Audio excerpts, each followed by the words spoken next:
Rinpoche, you have said before that change is not the enemy. How would you suggest people to face impermanence without fearing it?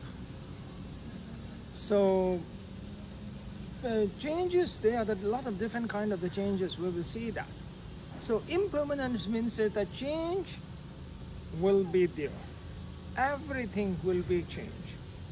But the impermanence and this practices teaches us the one thing, that whatever the problems, whatever the difficulties, whatever you are facing right now, it will not remain there forever. It will get changed.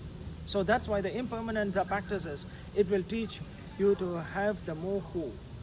So sometimes the people, when they have difficulties or the challenges in their life, they will feel that this difficulty or the challenge will remain in their life all the time.